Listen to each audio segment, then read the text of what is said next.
Today, it's Australia's Davros moment.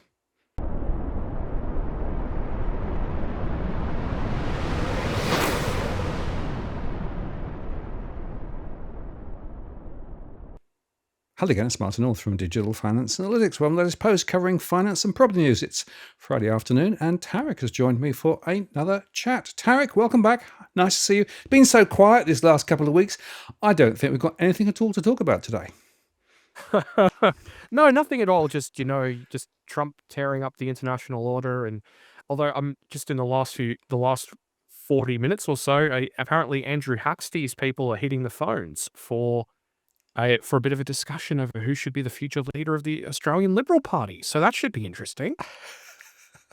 Yes, and I've been following the Davos. And for those who don't know, Davros, of course, was the founder of the Daleks, and this very evil character who was basically shaping a whole universe and wanting to sort of push power in a particular direction. Never mind the rules, never mind humanity. Exterminate, right? And I'm thinking, well. Okay, at Davos, you've got all of these ultra-rich people who flew in on their private jets and have had this big bun fight this week. Trump came across. The Mark Carney speech, which for me was actually a very interesting speech, talking about the disruption that's being created and the world order sort of shifting. Although actually, my view is that the world order has always been dictated by the US. It's just that the gloves are off now, and it's just the screen has been moved, so you can see how it's actually working. Power's always been a bit like that, and of course, Carney was, as a central banker, very much in the mould of the existing world order. So that's quite interesting. And then locally, in Australia, of course, we've had the hate speech legislation this week, which has then catalysed the issue with regard to the conservative side of politics and how that's playing out, and all the defections, and all of those things are in play. And I have to say that I worry now. Can I call Jim Spin Jim, or is that hate speech? Well, I mean, I wouldn't really want to test it in court, especially with the way things are. I mean, it's all very, very vague, and to be honest, that's nothing new for some of this sort of legislation in Australia. And I would have really loved to have been wrong on this one. That the conservative side of politics would have stood up and at least delayed this legislation, but they ended up just waving it through in the end. Well, part of them waved it through, and then the other part said either abstained or said no, and that's why we are where we are today. I mean, although technically speaking, someone made a very correct assertion the other day that now, if you count up all the seats that aren't held by the Liberal Party or Labor, they are now equal to the Liberal Party. So technically speaking, you could make an argument that if all the crossbench came together, they would now technically be the opposition and not the Liberal Party. So interesting. So we certainly live in interesting times. Yeah, and it is worth highlighting that there have been a couple of occasions previously where the coalition has sort of fallen apart, and the Liberals got in, although they then had to form an official coalition after the election rather than before the election. But I do think the One Nation angle here is quite interesting, with the numbers in the polls there showing that there is definitely fluidity in the structure of politics in Australia. And I also would remind everybody that Albo came back with a huge majority last time, and it's probably likely that he'll get re-elected next time, almost whatever happens. I refer to Davros.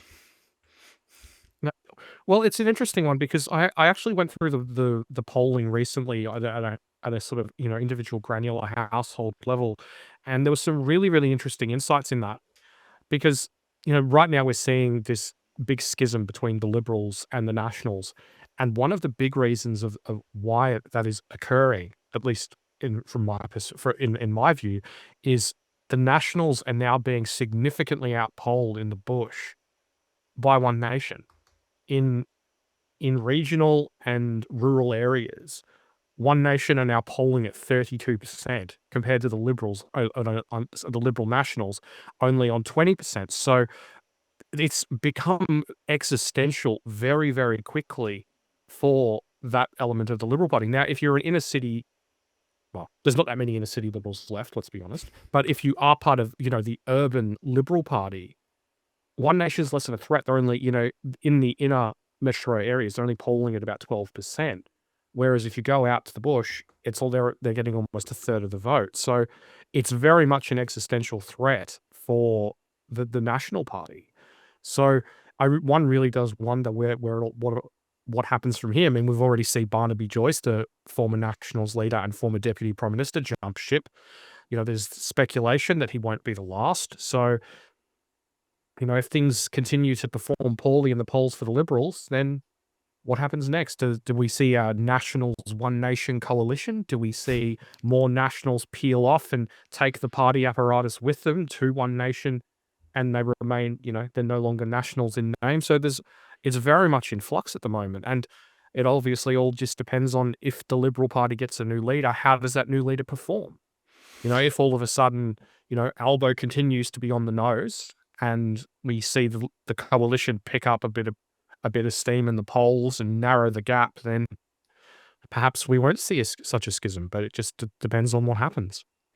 And this feels a bit to me like fiddling while Rome burns, right? Because out there's a real economy with real people trying to get by with inflation hotter, the jobs market looking a lot hotter than people expected, and the RBA due to meet, in early February, which suggests that, they might hold rates certainly, but even possibly put rates up. And we're already seeing fixed rate mortgages rising, and that's putting more pressure on households too.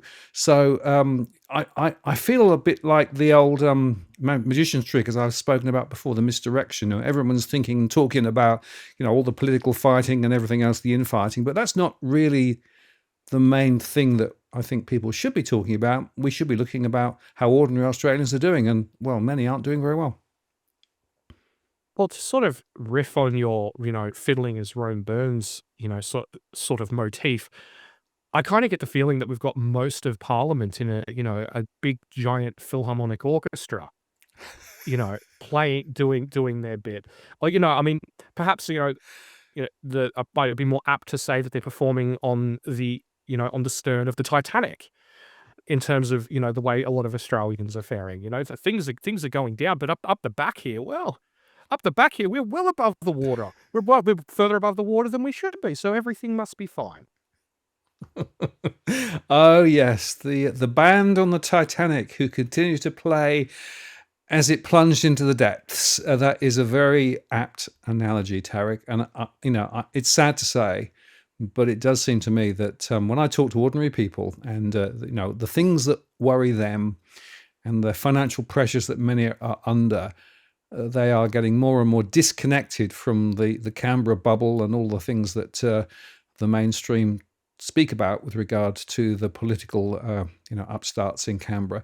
There is another very important story, and you've spoken about the burnout economy and all those things previously.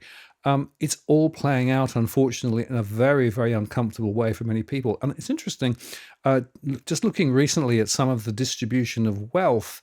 Everyone's been blaming the baby boomers for the distribution of wealth, and the sort of the convolutions that we've got. Actually, it's the next generation down now that actually have the majority of the wealth, because more baby boomers are falling off the perch, and the next generation down is the one that's had that massive property bubble. It is, and I think the thing is that that's going to be what's going to continue to happen, basically, just down the line. Because it's inevitable. You can't have one generation ruling the roost forever. We all, the end comes for us all. But I think the thing is that but what we're seeing over time is, as time passes, you see a smaller and smaller number of people owning their own home. You see, a much more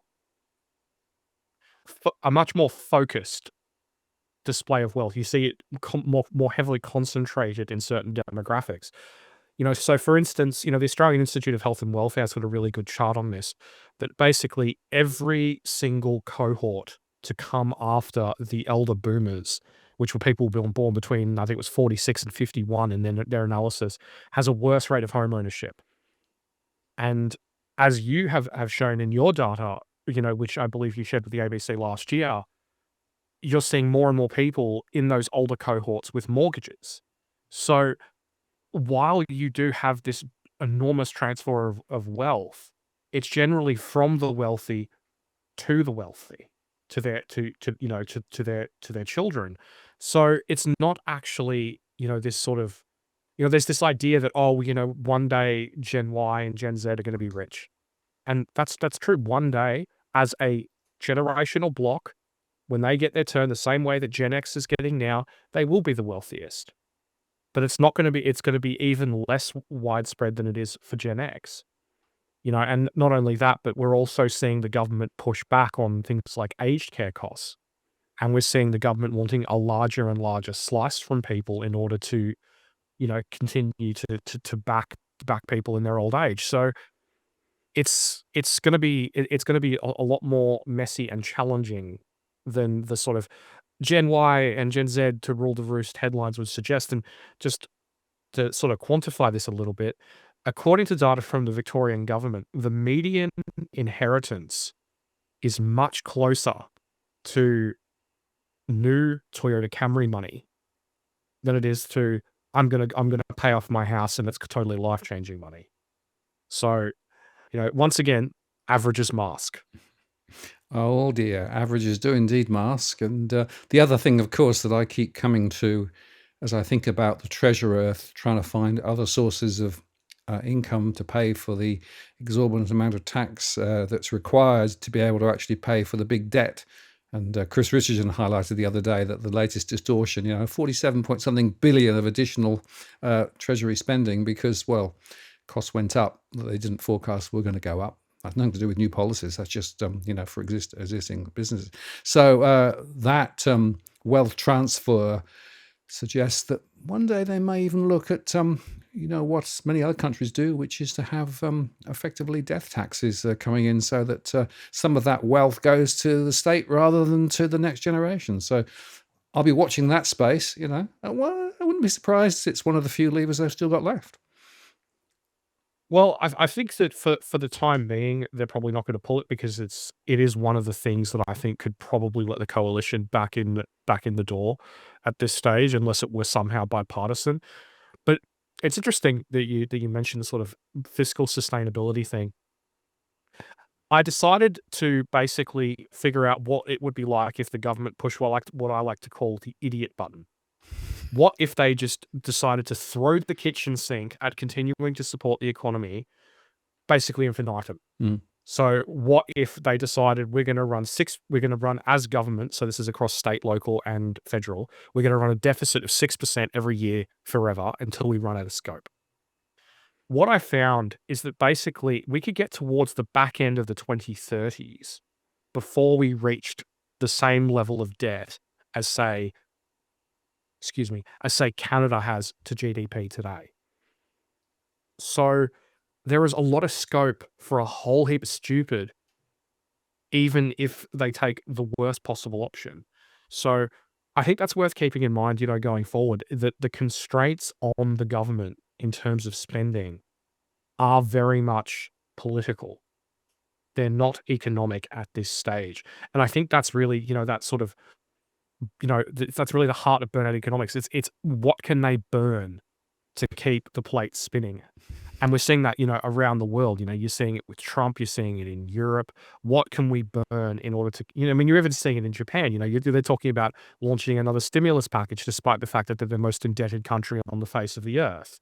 So, well, the most indebted developed country on the face of the earth. There's some, iffy stuff there in terms. I mean, countries. I'm ruling out countries with active civil wars and that sort of thing in Africa, but yeah, it's just a mess, and there's very, very little appetite to actually address these core issues rather than just kicking the can down the road and leaving a bigger mess for the next generation. I mean, I thought that my generation was getting a raw deal. The next generation, if things keep going the way they're going, is going to get a much, much worse deal than we ever got.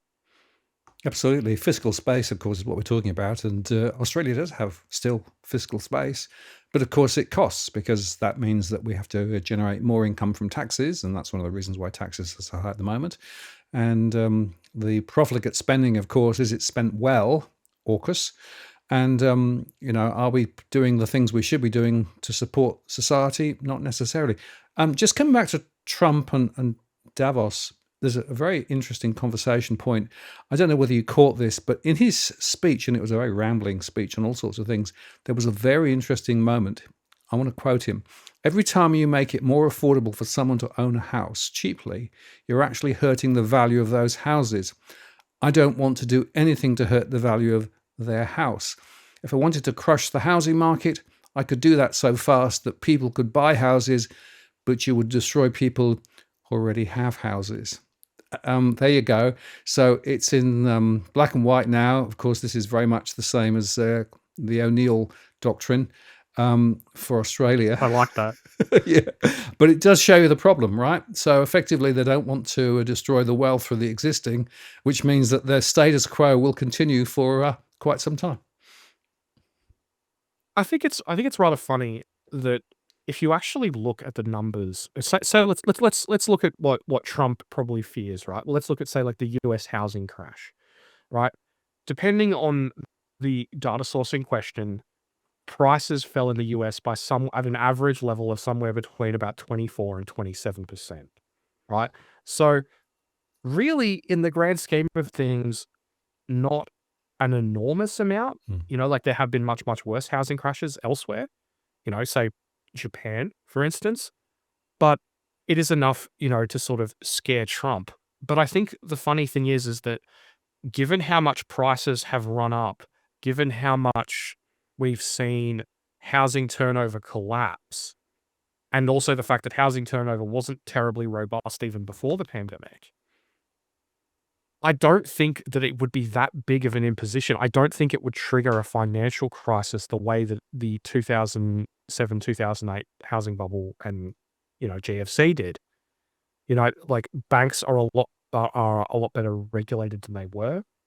Credit was tighter than it was, and unless you see that cascade failure, you're not gonna have the same issues. And not only that, but it's also the fact that people leveraging into property as property investors is a lot less prevalent, because if you actually look at the underlying data, and in particular in terms of forced sales, there was a disproportionate number of property investors who got clobbered by the GFC, and in particular people who bought off the plan in markets which had a big run up in prices, places like Miami or Las Vegas, and that were highly sensitive to the economic conditions that followed.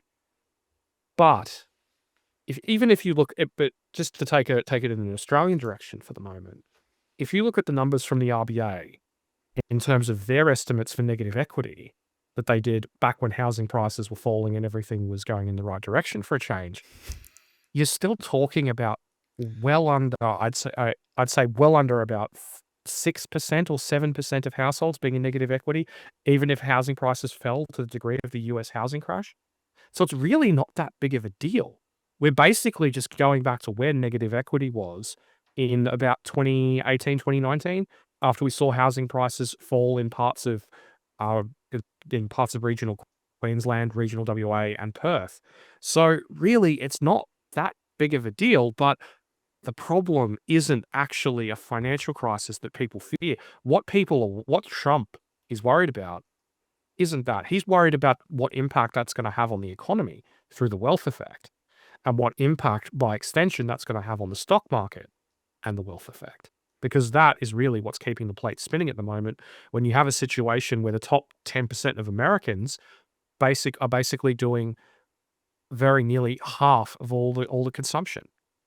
Absolutely. It is about the wealth effect and about keeping the engine running and the economy running for the benefit of, well, at least investors and the people who are actually coupled to the 1%. And I remind everybody, of course, that the diversity of experience between those more affluent people who are actually enjoying significant asset growth, whether it's gold or whether it's property, they're doing well, whereas actually there are a lot of people who have no such assets and no such good storyline, and they're hand to mouth. Even in the US, it's true that the real average income for ordinary people in the US are not rising. And it's a very much a case of again, averages mask. If you take the average, then things are not looking too bad. But of course, it's not equally distributed. Same in Australia, and that's the problem. And I think we come back fundamentally to the question about, well, who is the economy for, and for whom are politicians acting? And I think the obvious answer is the one that is probably it's not for you and it's not for me. Well, I will say one thing that we've seen in recent years is that they're at the very least being more transparent about it. Like we do have Trump saying what he says about housing. We've got Claire O'Neill saying what she said. And I just think it's, we are seeing, the mask come away. And by the same token, we're not really holding politicians accountable for that when there's no real downside in what they're saying. And I think that's a big part of the problem that we have at the moment. Politicians are going to do exactly what they can get away with. That's, that's always been the case. I mean, I'm sure, you can literally go back to some of the more extensive records of places like ancient Athens, and you can see the sort of crap that they tried to pull.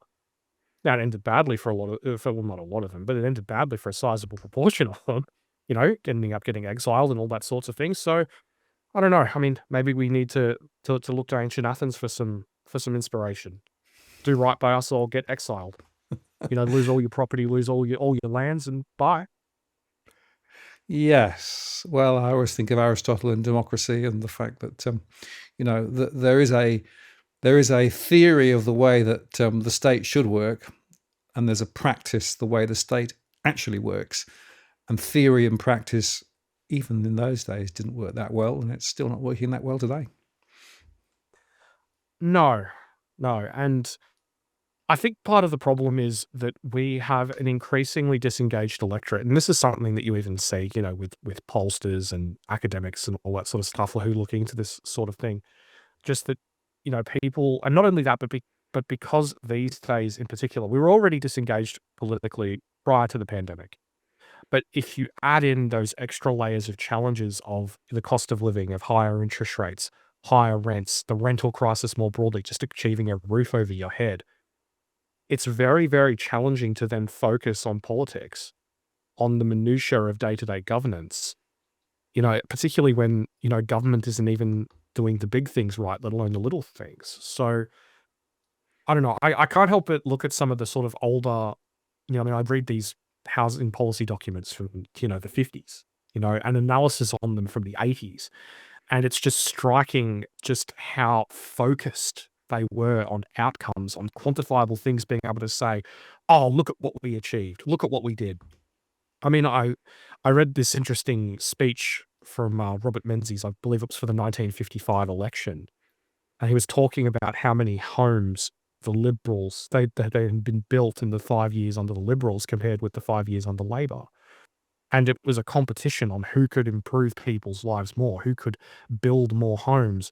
And just interesting little tidbit. But if you adjust that into per capita terms, then translate it into today's population, guess what? We would have built 238,000 homes in the last 12 months, which is almost what we need to meet Anthony Albanese's housing accord. Well, that's a very interesting observation. I don't know whether you saw it, but the ABC are running a series at the moment of things around black swans, and they actually covered the Elizabeth story, Elizabeth being a suburb of Adelaide.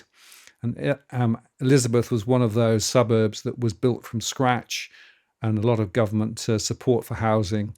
And it thrived and brought in a lot of industrial companies, and had a very good start. And in fact, there was a recording of the Queen, the previous Queen. I was going to say the ex-Queen, the previous Queen, visiting when she was there in the 60s, I think it was. But of course, then the industrial base got carved out; it fell away, and now Elizabeth is one of the the less nice places in and around Adelaide, with a lot of deprived areas there. And it shows you the power of government if they put their mind to it and actually do things, how they can change the outcomes for ordinary people. But if they turn their backs on it, it all goes terribly wrong. Yeah. And I think, yeah, exactly. And I think the thing is that what we've seen is that the likes of Chifley and Menzies and the leaders from that era put in such a great performance in terms of laying the groundwork for the future of Australia, in terms of building the infrastructure, building the housing, building, the hospitals, the schools, everything. And I think for a long time, we got away with, I mean, this continued to a degree, depending on your perspective on the issue, up until like the 80s. Hmm. If you look at, just say, for example, if you look at, say, public investment as a proportion of GDP, but after a while, it just fell away. We stopped investing in the future. And we basically rested on our laurels. We rested. I mean, if you're, say, for example, from Melbourne, like myself, those roads that you drive down every day, most of them were made prior to the 1980s. With the exception of a relative handful. If you're going out towards some of the newer suburbs, and we rested on our laurels because they had done such a good job. And not only that, but they arguably over-engineered Australia. We are still relying on, say, for example, the water infrastructure, of which the overwhelming majority was built before the 1980s. Yet we've grown the population inexorably since then, and it's still holding up okay enough as things stand today. So what we've basically seen is just government on autopilot. Things were just easy enough, and you'd have the demographic dividend. You had all these different things, all these winds at our back, that they could get away with it. And they thought that they could just keep taking the Howard approach. Oh, money will fall from the sky because of China. Demographics will be good, and that will help boost our revenue and cut our costs, and things will basically be that same way forever. And I don't think that any government post Howard has ever really confronted the challenges of the modern world in that regard. They just continued on the same path that Howard was always on. And you listen to the Liberals talk about things, and it's like they don't even acknowledge the severity of the challenges. I mean, you at least get perhaps some lip service from someone like Chalmers at times, but from the Liberals, you don't even get that. And then they look around and they go, well, why have we been turned into a giant blue political pinata? Because you're idiots. Because you're not paying attention to the right things. Read the foundational text of your party. Read The Forgotten People by Robert Menzies, and then come to the conclusion of what you need to focus on. There's a reason why the guy was in power for decades, and why the Liberal Party won election after election between 1949 and until they lost to Whitlam in the early 1970s. Absolutely. Well, back then they had a bit of vision, and as you say, they over-engineered and built for the future rather than just trying to, get to the next election and get re-elected. They actually had an agenda about laying the foundations for the future. But we seem to have lost our way, unfortunately. Now, I guess we should move on to the next part of the show, Tarek, where you've very kindly put some slides together, and we just have to start with this rather, well, appropriate, I would say, cartoon. Yes, it is.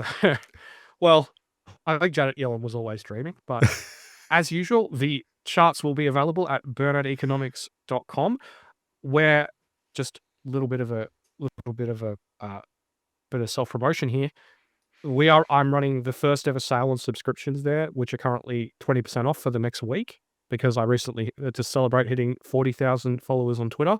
Also, if you would like to support my work in another way, I'll get Martin to put a link to my YouTube channel in the description, where we will have some clips of today's show and other future DFA shows, and also some original content to come later this year. So without further delay, we'll get into the numbers.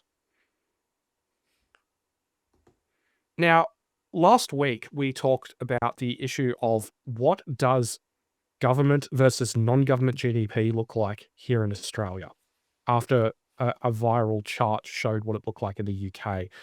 Now, last week we talked about what it looks like deflated by the ABS's deflators, which basically means the way the ABS adjusts different components of GDP, like government or like household spending, or any number, or public investment, or any number of other components, by very specific individual adjustments for the cost of living and the cost of inflation. But obviously, that then means that there's very, very different levels of inflation in X and very, very different levels of inflation in Y. So what I've done here is I've just applied a blanket level of deflating by inflation, and I've just used they're just the regular everyday consumer price index that that we all know and tolerate. And what I've done here is I've taken GDP per capita as deflated by the working age population, and I've split it into two groups. One that is government. This is direct government, not otherwise, and non-government. And non-government spending has actually experienced a technical depression in per capita terms on this metric. And a technical depression, by some definitions in academia, is a 10% contraction. Meanwhile, government GDP per capita has risen by about 4%. So I think this just really illustrates just how reliant the Aussie economy has become on government to drive economic growth, even as things go south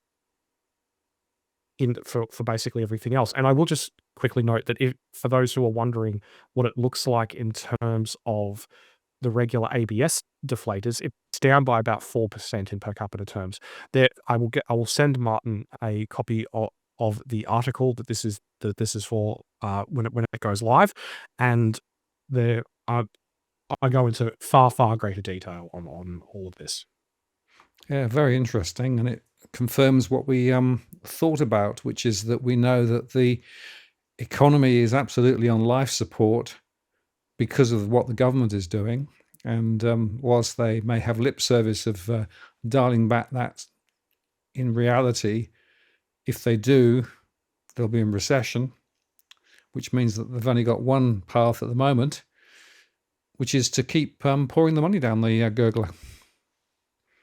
Indeed, and I think one of the interesting things is that even though we are seeing these improvements in things, say, like, for example, like household spending, if you look at the granular data, say, for example, from the Commonwealth Bank on their household spending data, once you break it down into per capita inflation adjusted terms, things get a whole lot less favorable. So, for example, they break their data down by per capita by working age population, and then they also look at it from, say, for example, housing tenure. So if you're a renter, your real spending is falling in per capita terms. If you own your own home outright, your spending is falling in per capita terms. So the only group of people by housing tenure who are growing their real per capita spending are mortgage holders. And well, that's a little bit problematic, isn't it? Because if the only thing driving that growth is the fact that we've seen lower rates and there was the expectation of further cuts, and we're now seeing that reversed, and also and more than that, we're now also seeing the possibility of a rate hike as early as next month. Oh boy, that's not a great base to be building an economy on. But despite the fact that all these different things are so weak, because migration is high, and because migration is also very poorly targeted, and you're adding a lot more people who need various goods and services than the people who actually have the skills to provide those required goods and services, inflation is back. Inflation is an issue, and we're seeing this across parts of the rest of the world. So we've got a really big problem with a weak economy and rising inflation. I think there's a word for that. Stagflation? Could it be? Could it be?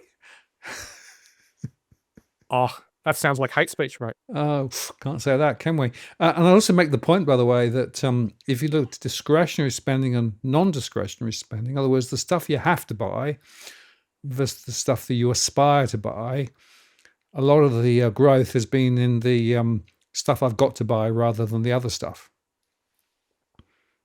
Well, therein lies the problem, isn't it? And I think, excuse me, and I think that's one of the big issues that we're going to have going forward, because we have this issue now with housing whereby renters are paying a larger proportion of their income toward housing than at any other time on record by some metrics, say, for example, the ones put together by Domain.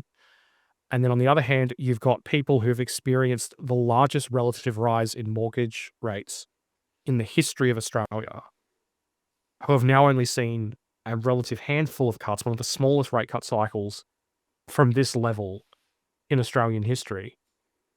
And now there's the possibility of not only rates staying high, but going up. And it's just an absolute mess. And, the question then becomes, well, what happens next? Mm. And the answer, the unfortunate answer is it's all up to Anthony Albanese, because that's who's driving the economy these days. It's not the private sector. It's Albo through government and the rest of government more broadly. And it's the fact it's how much are they going to be pulling the migration lever, because that is what's growing the economy. It's not growing for just the average Joe at home. Well, I've got the view that because it's the only game in town, the migration story will continue to be one of growth, probably not very selective growth. And that puts more pressure on infrastructure, we said before, puts more pressure on house prices and rentals and all those things as well. But because it's the only game in town, they're going to continue to do it. And I guess it's also just worth sort of thinking about, so how does Australia stack up with, well, some of the other countries around the place, because in theory, Australia was the place to come and it was the place to enjoy massive, positive experiences. But some of the data suggests that may not be the case now. No. Now, this from The Economist is absolutely fascinating. Now, I shared this chart a couple of years ago when The Economist first started producing this data series. Now, we've got here is 3 columns. On the left, we've got GDP per person at market exchange rates. So that's basically just per capita GDP, then converted to a common currency, which is usually the US dollar, and then calculated from there. Then in the next column, you've got GDP per person adjusted for purchasing power parity, which basically is a proxy for the cost of living in each individual nation, which then adjusts it for a fairer comparison in terms of currency. And then in the third column, we've got a chart which adjusts for both purchasing power parity, or PPP, and the number of hours you have to work to achieve that. So if you're looking at this particular chart, Australia in the first column comes 10th. You start adjusting for price differences for PPP, Australia comes 19th, and then you adjust for hours worked, Australia comes 20th in the world. So despite the fact that there's this idea that Australia is this amazing, advanced, and, hugely affluent economy, and don't get me wrong, to a degree that is true, but it's not this sort of podium or top 10 finish that people would think it is. And just one little interesting tidbit about this does not factor in the cost of buying housing. This factors in renting, and it's, deflates it by those various components, but it does not factor in the cost of buying an existing home. So if you were to potentially adjust for that, oh boy, it'd be a hell of a task to do. But somehow I think Australia is going to fall well outside the top 20 and then some. Yes, and it is worth reflecting, I think, on this, Tarek, that of course other reports suggest that the average Australian is what's some of the most wealthy in the world. But when you actually strip that away, that's because our house prices have gone higher than a lot of other countries. And we've got this massive forced savings program into superannuation, which isn't really accessible for many people until an older age. So again, there's a bit of artificiality in this idea that somehow magically, the average Australian is one of the most affluent individuals or households in the world. There's another story, and this Economist chart really, I think, tells the story much more accurately. It does, and I think the problem is that at the heart of Australia's issues, both economically and socially, is the idea of Australian exceptionalism.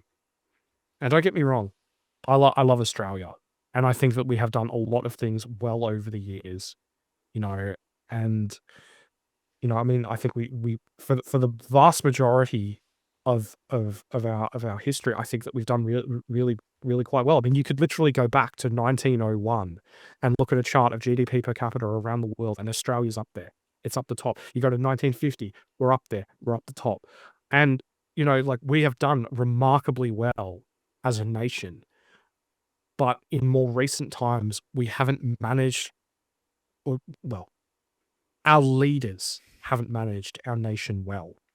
We should be continuing to get ahead. We should be enjoying the fruits of our huge and natural resources. We should be, building a future to continue to take advantage of our mineral wealth, and for that mineral wealth to flow more directly to the benefit of the Australian people. Like, say for example, using a sovereign wealth fund, like what Norway has done. And look at that. They're up the top of the list. And that's without them spending the trillions and trillions of dollars that they have. So, well, it's not trillions and trillions. It's about, what, 1.5 trillion. But it's a whole heap of money for a country of 5 million people. But there just needs to be a better path there. And I think part of the problem as well is that we also just need government to acknowledge the reality of what sort of economy we are.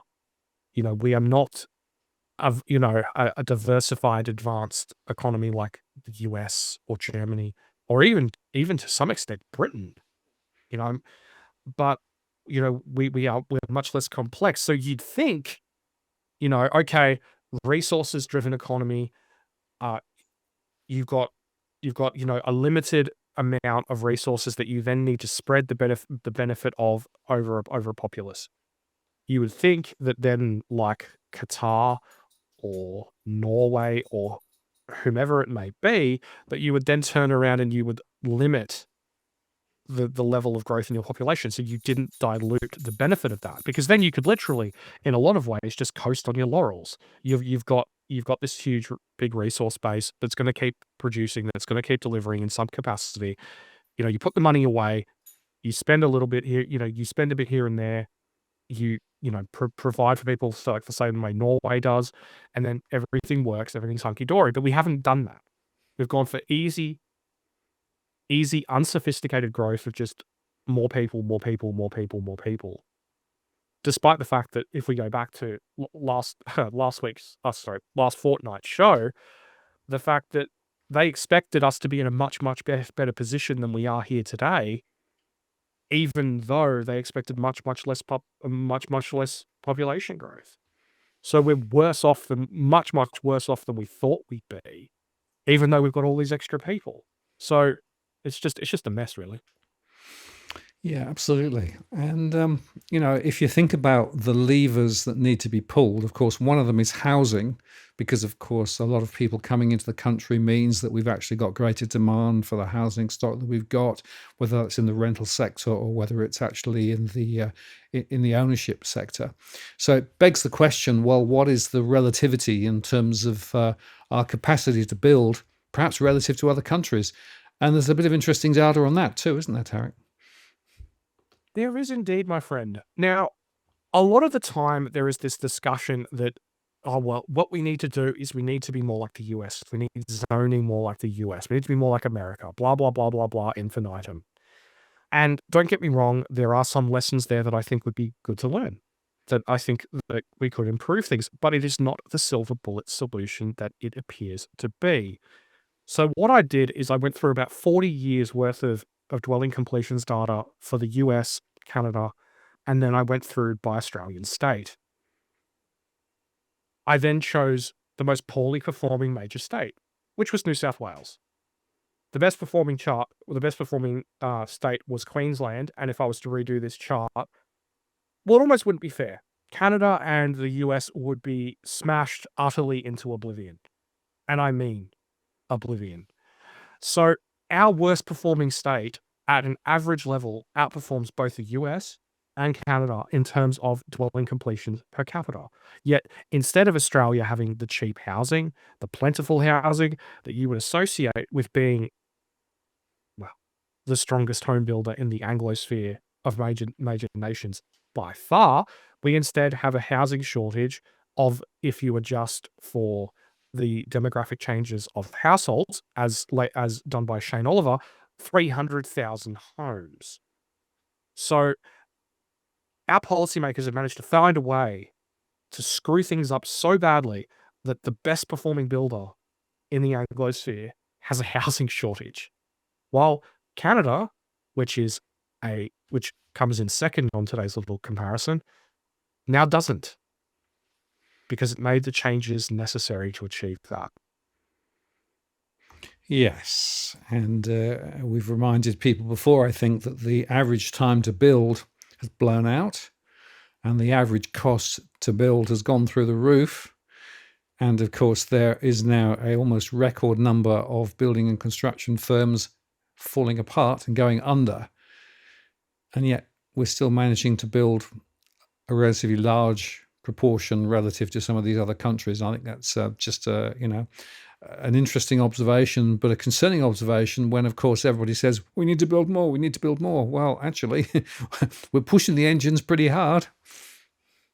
Yeah, exactly right. I mean, I think what we need to do is we just need to be reasonable about this, really. I mean, if you've got a situation where you don't have enough of something, the answer isn't to ask a whole bunch more people over to then not have enough even more. I mean, you look even if you go by the government's own forecasts from the National Housing Supply and Affordability Council, we have a deficit just from July 1st, 2023, of over 150,000 homes. And those are the government's own numbers. If you start getting into estimates from people, say like HIA, who estimate that we need 100 to 120,000 dwelling completions per year before we even welcome a single migrant, then obviously the estimate of the shortage rises significantly further. So we've just got this stupid approach from policymakers that just doesn't acknowledge the demand side of supply and demand economics, which is just the most foundational thing in the economic world. Absolutely. Now, the consequences of this, of course, are widespread. It means that it's quite difficult for people to get somewhere to live. They're having to pay a lot more. And now the prospect of potentially interest rates going up rather than down from this point means a lot of mortgage holders are quite concerned. And that's reflected in the latest confidence numbers from the likes of Roy Morgan. Indeed, it is. Now, recently, with the release of this data, ANZ noted that this was the largest fall in consumer confidence since 2023. Consumer confidence got absolutely whacked. Now, the theory is that part of this is just the give back from the optimism that you always see at the start of every year. But ANZ believes that it is largely down to the changing landscape of interest rates and the possibility of further rate rises. Now, I'll also note that if you look at the sub-index of this particular index, which is the ANZ Roy Morgan Consumer Confidence Index, and you look at the outlook for the next 5 years, that is currently lower today, even on a rolling 4-week average, than it was during the absolute height of the panic during the pandemic. So I think this really just illustrates where Australians are at. There's this hunky-dory, greatest country in the world, and we're going to make it better narrative from Albo. But I think this really illustrates just how dire a lot of Australians are feeling about their current financial circumstances and the future of the economy. And it's not a pretty picture. No, it is interesting because when you look at it, some of its component parts, one of the things that some of the surveys do is to talk about people's price expectations for property. And interestingly, it's still going up. Yep. Well, I mean, I think the thing is that what we've seen at this stage is we've just seen confirmation of support forever for the property market. I mean, we've seen the level of stock on the market, well, basically more than half from some years back in the 2010s for this time of year. And the market has never been allowed to recover from the shock of the pandemic. Whereas you look at, say, the US or Canada, it's not like that. I mean, say for like in the US, for example, the estimated number of sellers outnumbers buyers by over 500,000. So you're seeing significant downward pressure on prices in places where there's a lot of stock on the market. And just more recently, I believe it was yesterday, the number of the US home sale numbers, the expectation was to be broadly flat. I think it was a bit, but the estimate was down by about 0.3%. Instead, it plummeted by almost 10%. So you can see the wheels turning in the US housing market towards being significantly weaker. But here in Australia, we've got the hammer down on migration, we've got the hammer down on government intervention, and it just seems like every couple of months there's something new designed to prop up the housing market. So the O'Neill doctrine, to quote what I said earlier on, it's there in the headlights. It is the only lever in town. It is, and I think the problem is that if you take migration and the wealth effect out of the equation. Now let's just do it based on the RBA's estimates of the wealth effect. You take the wealth effect and you take migration out of the equation, you're going to have a recession. Like based on those, if you just do it purely based on those numbers, recession guaranteed. So they don't want that. So instead, we just make everyone's lives worse. Well, not everyone. That's not entirely fair. Just a large majority of people. Yeah, and it just shows you that there's something really quite uncomfortably indicated here. And if you actually ask a broader question about how people are feeling about the economy into the future, it's also pretty negative, isn't it? So again, there's a disconnect between people's expectations about where house prices are going and pretty much everything else. There's a dissonance there which I don't fully understand. I guess at some point it's just lived experience. You think about things just from the perspective of an average person. You're not like, you or I or some of the viewers who read into this sort of stuff into a, to a sort of crazy level of depth. If you're just Joe average, you've in the last, call it 6 years, you've seen a pandemic that would, under any other circumstances, under more normal circumstances, without the over $500 billion in government and RBA intervention, crushed the housing market. And instead of the housing market getting crushed, it got boosted to the moon.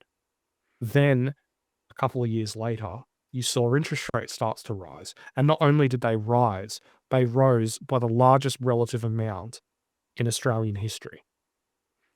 And that, under any other circumstances, would have clobbered the housing market, and was in the process of clobbering the housing market until we started to see that intervention flow through to support the market. So if you're just Joe average, you've seen the two biggest threats to the housing market in your lifetime not only not smack the market lower, but in a lot of cases, particularly in the smaller capitals, drive prices to the absolute moon. So it does make sense from that perspective. I mean, to be honest, I'm going to do an entire article. It's probably going to end up being like at least 2,000 words long, but a whole article comparing Australia, Canada, and New Zealand as to why their prices got clobbered and ours didn't. And if you want to just sum it up in a little bit of a picture, just a single picture, you could just put up a picture of Anthony Albanese on the screen, because that's what it is. That has been what's delivered the market from falls. I mean, really, property investors should have a shrine to the bloke, because they have never had a better friend. All hail the great Albo when it comes to the property sector. The story is, yeah, exactly, yes. Now, I guess there's also another interesting angle here. What about the footprint of voters and their housing status, and how does that play into this? This is a really, really interesting one from several different perspectives. This is from Demos AU, and it basically breaks down who people are voting for based on their housing status. Now, in the most interesting point on this one for me is renters, because you're seeing renters absolutely exit the Liberal Party in large numbers. Where once they may have won 25, 30, 35% of renters, they're now winning 16% of renters. Whereas even the Greens now, their share with renters is also not looking as favorable as it has in some at some points in the past, where they're winning 17%. And the big one here is One Nation. One Nation is winning 20% of the renters' votes. Now, obviously, Labor is still doing very, very well on 30%, but it just goes to show that those people without homes are much more inclined to vote for One Nation than they have been historically. And there's just one really interesting little tidbit in this that I found going through all the various data points. If you look at people aged 18 to 34, only 12% of them are voting for One Nation. Now, 18 to 34 is obviously the largest cohort of renters of any age demographic. Yet 20% of renters' votes are going to One Nation, which suggests to me, purely just based on the basic math of the thing, that a disproportionate number of renters over the age of 35, people who've missed the boat on home ownership, are now turning to One Nation as an alternative. And that trend is likely to continue, right? Because the pressure on renters is continuing. The latest data that we saw from both Domain and real estate showed that there was still growth in the rental charges that people were getting. All my surveys are suggesting that there are a lot of annual increases now coming through as well, which of course aren't caught in the official numbers because those tend to be advertised rents rather than actually existing rents. And so we see that more households in the rental sector are still under pressure, 75% of all renters in my analysis from my surveys. Because they're so dissatisfied with how things are going, they're more likely to look for alternatives. And at the moment, well, the latest polls show that One Nation seems to be occupying an ever bigger share of mind. Well, one of the big questions for me going forward is exactly where the ceiling is on One Nation support. Because at the last election, they got 6.4% of the vote. Now, depending on who you're talking to, they're polling it somewhere between about 18 and 23%, which is, they've gone from basically winning about 1 in 15 votes to now closer to 1 in 4 or 1 in 5.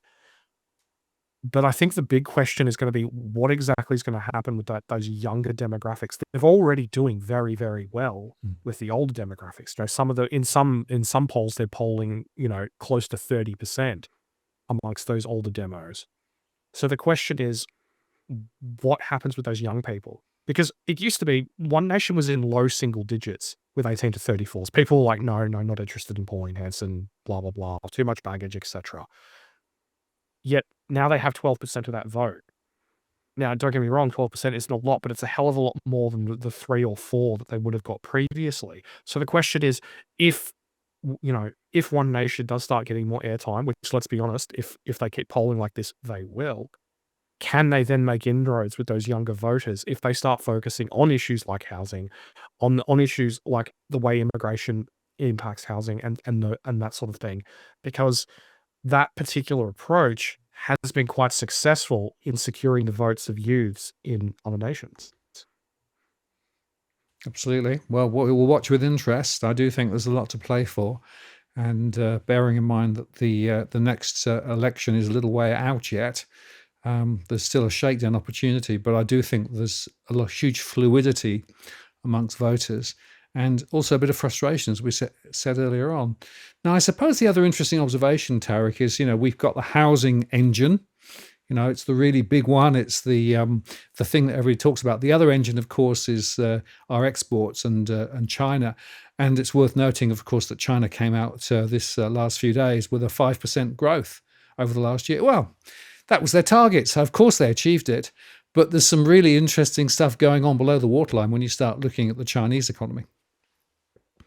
Absolutely. I mean, what the Chinese economy is at the moment, it's a story in a lot of ways of overcapacity, of building all this enormous levels of industrial capacity to build everything from solar panels to cars. And now they need to find a home for all that stuff. For example, China now has more capacity to build solar panels than there is demand in all the world. But then so they need to find a place for all these things. So one of the really interesting things in the last say 5 years has been the rise of the Chinese car, and this brings us to today's chart, and it's a really interesting one. This shows the exports of Chinese vehicles and cars going back to the start of the 2010s, and as you can see from the chart, from the start of about 2021, China's exports of cars went absolutely parabolic.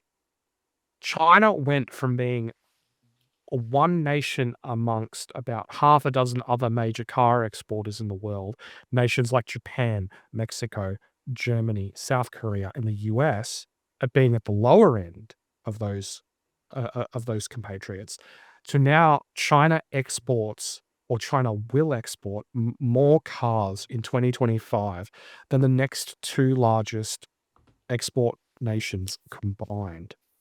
And it's also worth noting that in this, Australia is not immune. Recent data from VFAX show that in 2025, Chinese vehicles made up for over 250,000. So this is about 1 in 5 new cars on Australia's roads were Chinese. So they are very much taking over the automotive world. Very interesting, Tarek. And of course, Mark Carney, Prime Minister of Canada, was over in China. And what was one of the agreements that they actually announced? More imports of cars from China to Canada. So this is the point. And that data that I mentioned with regard to Chinese GDP was really interesting. The exports from China to the US have dropped, but the exports to pretty much everybody else continues to rise. So actually, maybe China doesn't need the US trade links because they've got a lot of other stuff in other places. And a lot of it is being led, as you say, by electronics and by solar panels and by cars. It's going to be really interesting because when when it was just a case of China, making toys or textiles or something along those lines, governments really weren't too worried about losing those jobs overseas. They're like, oh well, it's low skilled manufacturing jobs. We're going to replace them with whatever, high tech manufacturing jobs. That's sort of the narrative that defined the 80s and the 90s. But what they're finding now is that China isn't coming for those jobs anymore. It's already taken all of them that it's going to take. But in terms of more sophisticated jobs, things like advanced, say for example, consumer durable goods or cars, things that are really the bread and butter for some of the biggest economies in Europe, places like Italy, France, Germany, etc., where once excuse me, where once these economies were supplying their wares to China, now it's the other way round.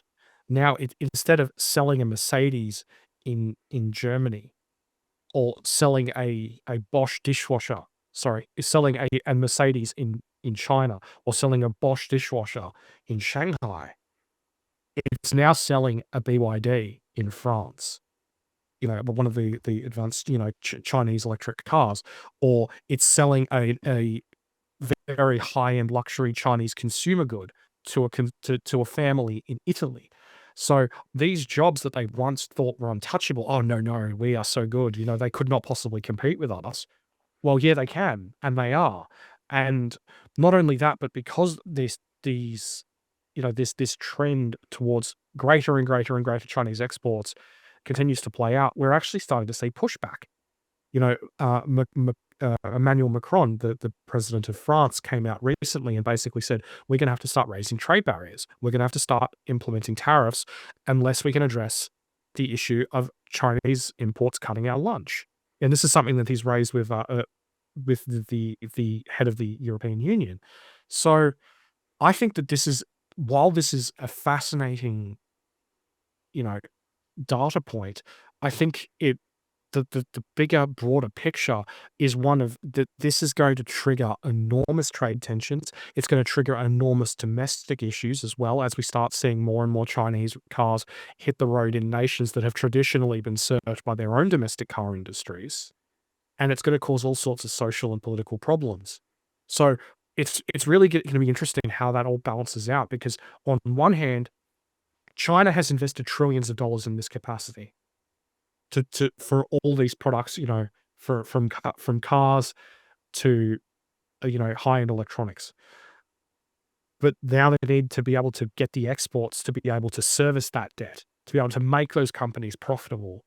But by the same token, you've then got the base of consumers in places like Europe or Canada, for example, who then need to be able to protect their own domestic industries, and that's gonna get ugly, I think. Well, that begs the question then, trade routes, doesn't it? It begs the question about, the restriction or not, and who's going to travel to where and how, and all of those things. And that takes us nicely into the discussion of Greenland, the the Arctic, and all of those things. And you've got a chart to start that conversation too.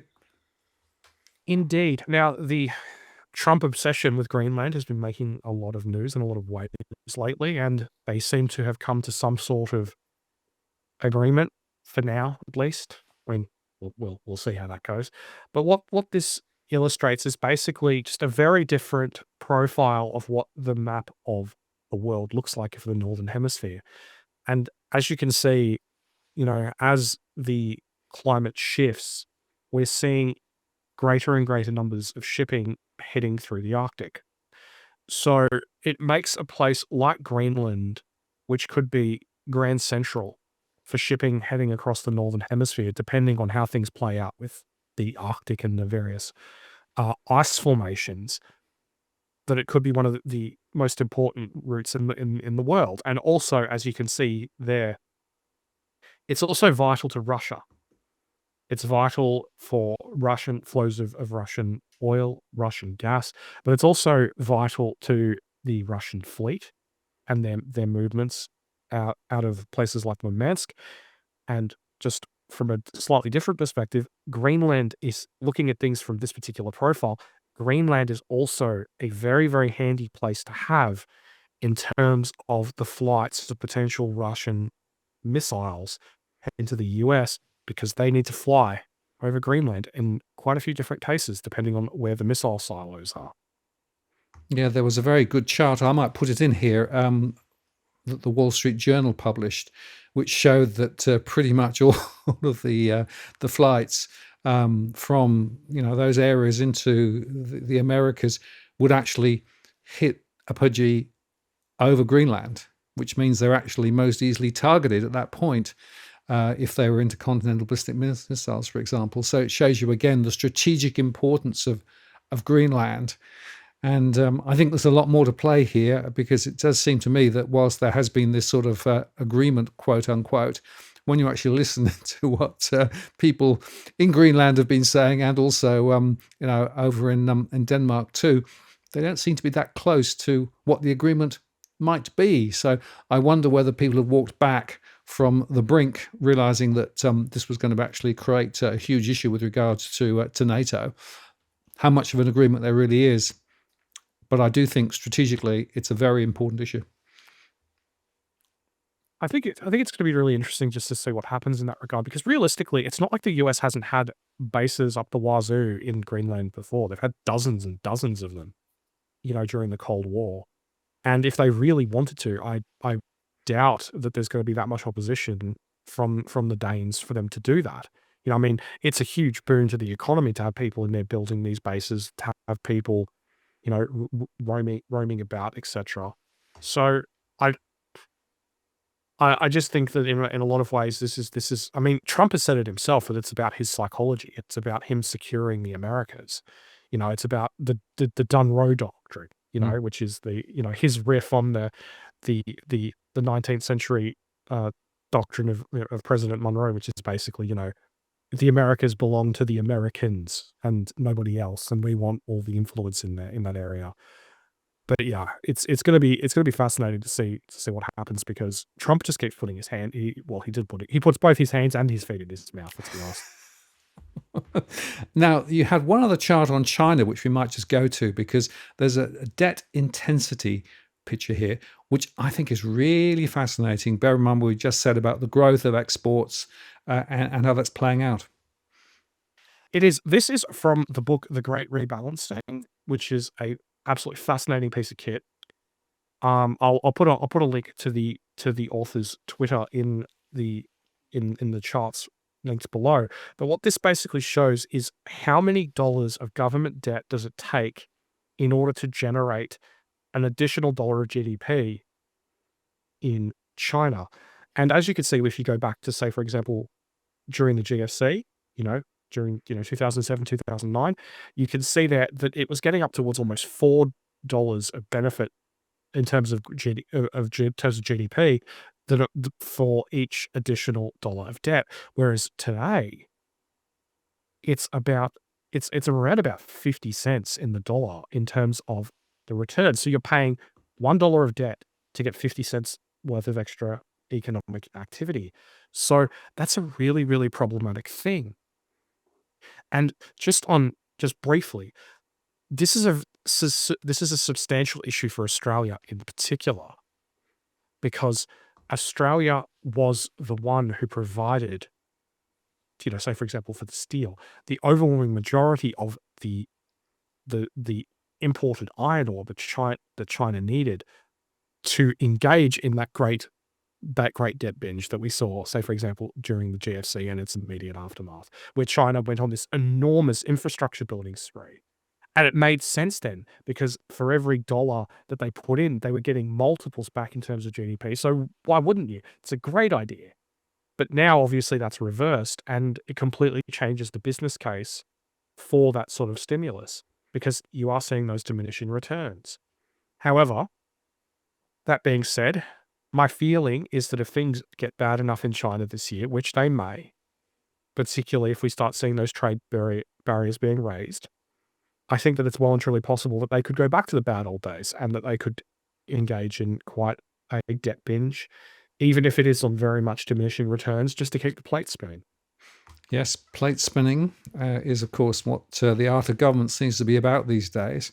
Never mind whether you're actually being productive or not in the process.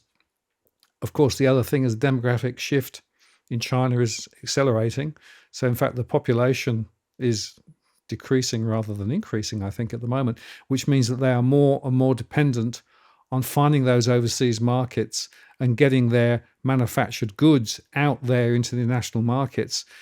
Because, of course, China has become effectively the great manufacturing center for the world.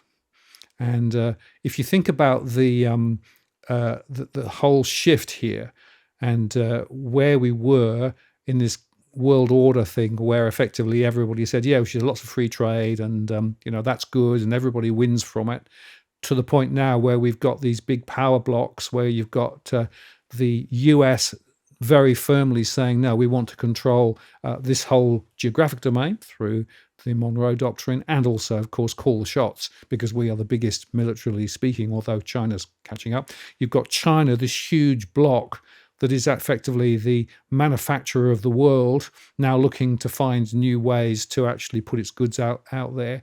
You've got the Russian connection, which, of course, is very much a law unto itself, but also asserting much more influence directly or indirectly into parts of Europe. And so you've got these big power blocks, these big power plays. And going back to how's the world changed, according to Carney, yes, we're actually in this disruption. What we've really got are these power blocks now and this multi-order, multipolar disruption going on. Everybody's sort of shuffling around and trying to work out how to make play. And it means that middle economies like Australia, well, they're becoming more and more bit part players in all of this. And I think there's a really important point here is that the global world order, which was always very much under the doctrine of what the US wanted, is up for grabs now. And I think that Carney speech, for me at least, really spells out the jeopardy that there is for middle power countries, including Australia. And if we don't have a clear sighted view of our foreign policy, not just being America's poodle, but a much more clear sighted view, I think we're going to actually find ourselves in some grief ahead. I think that we've got some fundamental issues, yeah, in this world at the moment, because I think the problem for a country like Australia, or even for a lot of countries in Europe, some of which are relatively similar to Australia in terms of the size of their economies, but the issue is, how do you how do you take policy from here? Now, there's this idea that everyone should cozy up with China, that they respect the international order, and all this other, to be completely honest with you, nonsense. That I mean, to be completely honest with you, if you do that, you're just going to allow China to just crush your economies over the next decade in terms of their exports of manufactured goods. So good luck with that and the social issues that come with it. But people need to make a choice with eyes open of exactly who they're going to back in this new world, and what exactly that is going to cost them. Now, I know that there's these ideas that, oh, it's okay, we just need to get through Trump and then everything's going to go back to normal. And there was that very much that feeling under the first Trump term, that oh well, once Trump's gone, everything with China will go back to normal. There won't be any more tariffs. There won't be this. There won't be that. And that wasn't true. America, American policy had become more hawkish, regardless. And I think the reality is that by the time Trump is done, if he serves out his full term, the damage is going to be done. Things would have been irrevocably changed anyway. So, but by the same token, then Europeans and Australians can't just think, oh, we'll just wait Trump out. We'll give it 3 years. Things will go back to normal. Everything we can go back to. Basically, let's be honest. As Australians, we've been playing both sides for the last 30 years. You know, we've been relying on America's security umbrella while we've been, feeding the economy of their most, I would probably say, America's most serious rival in its history. So we need to turn around and we need to make a decision, eyes open. What exactly? Who are we siding with? Why? What does that future look like? And not just this frankly idiotic approach of just Trump is mean, ergo we side with China. It's just dumb. Like, you don't make a forever decision based on one guy being a bit of a dickhead. You know, I just think that we just need to be adults about this. But I think part of the problem is that the political class doesn't like being treated the way they've been treated by Trump. They don't like having crap talked about, and they don't like having their failures pointed out. And don't get me wrong, parts of Trump's criticism are absolutely on point. He's entirely correct, but the way he goes about it is like a bull in a china shop. Well, it's the art of the deal, isn't it? I mean, we saw that this week with Greenland, pushing as far, and then coming back, and then people capitulating to a point where he still wins. So that tends to be the way that the art of the deal works. And I would remind you of there was a Lord Palmerston quote, Prime Minister in the UK in the 1800s, making the point that actually you couldn't have long-term relationships with other players because things shift. You have your own interests, and you have to be able to actually deal with your own interests and make effectively pragmatic decisions as you go forward, which means that your relationships that are firm at one point in history may not be firm at another point of history. That's just the way things are, because effectively you have to look after your own interests first. And I think that's a really interesting observation. And the question is, are those in charge of Australia looking after our interests in Australia, or are they actually kowtowing to other powers to try and protect trade relationships or defence relationships or whatever? And are those decisions in the interests of people in the country? And I think that's a big question, but it's an important question. Honestly, looking around the world, I don't think there's only a relative handful of leaders who I think are capable of safely navigating these challenging times, these very different waters than what they're used to. Like, you need to be pragmatic. You need to know how to play different personalities. You need to know what your nation's relative places in the world, what leverage you have, and then how to execute that to the best of your national interest. I think that there are, I mean, I can probably you can probably count the number of leaders who fit that bill on one hand, and I think the problem going forward for, say, for a place like Australia is we do not have the political nous, the leadership, and I'm not just saying this about Anthony Albanese. Don't get me wrong, he's not up to the task, but neither is Susan Ley, Hmm. and we get to see anything from her potential successors, Taylor and Hastie, in terms of them being able to execute the that particular balancing act. And then even you look at places like Europe, which is, the relative home of the developed world, just in terms of the number of developed countries, because there's dozens of them there. Um, they have the problem in that you may have someone, say, like Maloney, who is far more capable of dealing with Trump and the realities of things than others, but she's not the one who ultimately gets to call the shots. She calls the shots for Italy within the relative confines of Italy's bilateral relationships, but it's Ursula and the big dogs at the EU who are gonna be the ones who ultimately make all the big decisions. So, I just see an absolute fustercluck on the road ahead because a lot of these people are just completely not capable of dealing with these times. It's a little bit like what we talked about earlier, people just resting on their nation's laurels for decades and decades. So you never really had to forge someone of capability to be able to deal with it. In a lot of ways, it's like looking at, say, for example, like a peacetime navy, a navy like I mean, a good example is the 19th century Royal Navy. The that was more concerned about obeying orders to the letter of the orders and worrying about how much coal dust and blast dust they got from the guns on their ships, rather than actually being proficient in fighting a war. And I mean, there's the story of Admiral Tryon, who tried to teach people how to think for themselves and how to not follow orders that are literally suicidal. And, well, they ended up following his suicidal orders to his demise and his death. So, and I feel like we're in a little bit of a position like that. You've got a couple of Admiral Tryons out there, but most people are just so inexperienced with the realities of these situations. They just don't know what to do. No, it's complicated. I know a lot of speed, of course, is communication, all those things, social media are all part of it. But yeah, I agree. I'm not sure that many of the people in leadership positions are really up to the job. I'd also beg the question as to whether the AUKUS thing makes any sense at all now. Giving us what? Well, maybe submarines, maybe in the future, for a huge amount of dollars that we're having to pay now. And bearing in mind what we've talked about, the relationships internationally, it doesn't necessarily make a lot of sense. I think that probably at the time people thought, well, if we pay that amount to the US, they will always protect us. Question mark. I think that what we've seen recently. So again, it comes back down to the capacity of our leaders to make good decisions for the ordinary Australians in all of this. And well, I'm just not holding my breath. I think the thing is that Australia will be defended by the US because it's in the interest of the US.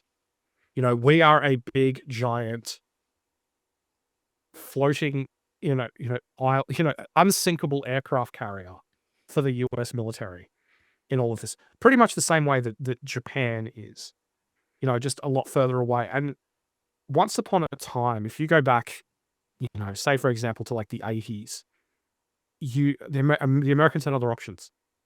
They had the Philippines. They had in theater places where they could project power from that had, an established American presence. Whereas if you look at the Pacific at this stage, everything is still very much in flux. The US is doing better with its relations with the Philippines, and things are moving back towards that direction that they were in, sort of in the 70s and 80s. But it really the linchpins of American defense strategy in the Pacific, at end to end are, you've got Guam in the middle, you've got Japan up north, and then you've got Australia in the south. And that's what you're basically reliant upon. Because, okay, there are, say, for example, the US very often docks its ships in Singapore. But I don't think that unless, you see some rather serious seismic shifts, that the Singaporeans are going to be the ones to, you know, provide safe harbor for American ships in the middle of a war. that's something that's very much an open question. So they're very much reliant upon places like Australia and Japan, for their defense strategy. So in that way, we do have a degree of leverage. But then by the same token, they have leverage over us in the sense that that we rely on, the Fed to bail us out through the back end when things get challenging. We live in interesting times, Tarek, I must say. And as always, I've appreciated your exploration of some of these issues today.